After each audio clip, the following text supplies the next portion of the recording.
let's talk about pastors who have moral failures. Question number one. When we see that happening, what am I to make of it? It's a pastor who's been faithful with the word. We're not talking about the wackadoodles. We're talking about faithful preachers. It depends on the nature of the failure. If it's a moral failure or even a doctrinal error of a secondary or tertiary type, you might think, well, he's messed up or whatever. But if he's abandoned the faith or fallen into just rank heresy, like gospel-denying heresy, Scripture's pretty clear. They went out from us. If he's departed the faith, that's what it's talking about. Not that they left the building, but they left the faith.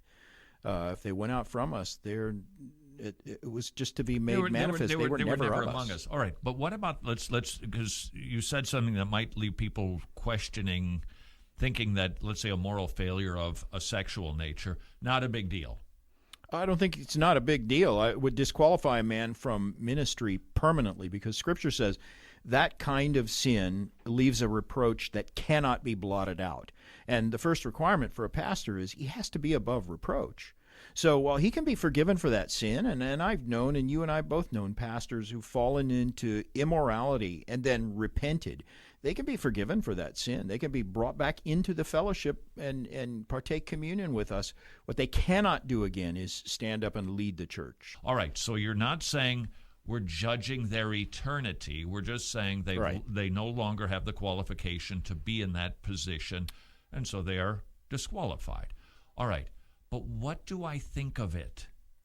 Well, how do I react to it? Because it's a little unnerving when somebody that you thought was really solid, a preacher of the word, does that. Yeah, it is. It's more than a little unnerving. But if you study the New Testament, you realize this is not an uncommon reality. I mean, Judas betrayed Christ. He abandoned the faith as vehemently and emphatically as it's possible to do. And Paul wrote about Demas, who loved this present world and forsook him. Did he forsake the faith? I don't know. I'm inclined to think, yeah, he probably did, because he was aligned with the Apostle Paul. He had so much light available to him. Right.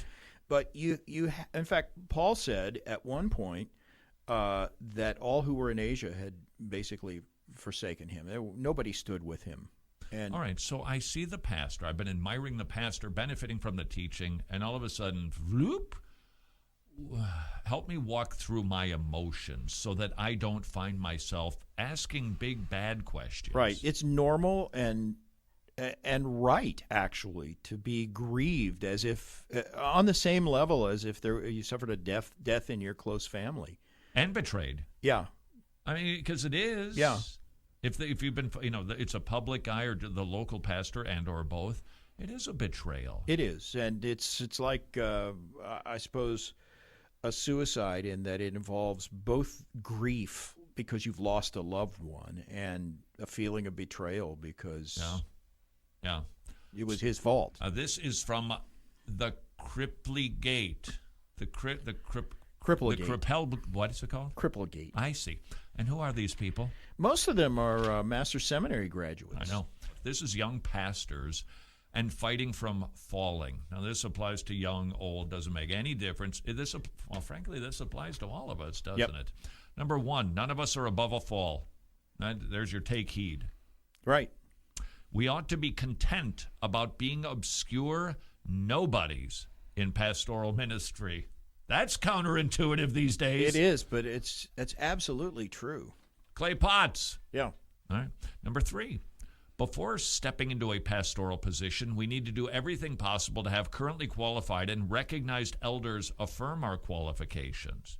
That's not the way many churches do it these days. No, right. In fact, there are scores of churches out there that were planted by young men who left the church because they were dissatisfied with the style of church leadership or the style of worship or whatever. They just decided to go off on their own and just declare themselves a pastor and start a church. And often that ends in disaster. A robust, sound theology of sanctification is central to ministry longevity. Yeah.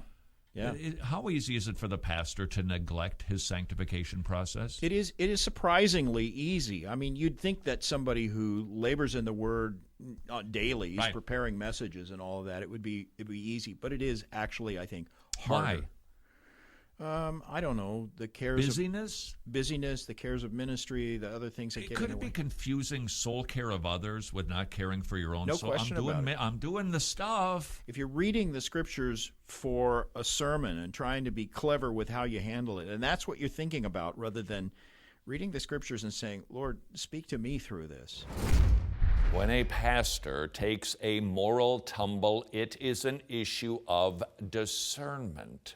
When a pastor appears to begin the process of apostatizing or has put the pedal to the heretical metal, wow, I could be a rapper fellow. It is an issue of discernment. Moral to this particular story, it is fine to feel bad if you have been betrayed by a pastor. Second moral, be praying for your preacher. He too is a man who can be tempted. We need to be making sure we're doing everything we can do for the pastor, including praying like nobody's business, so that our preachers never take a fall. Making professional videos is neither inexpensive nor easy, which is why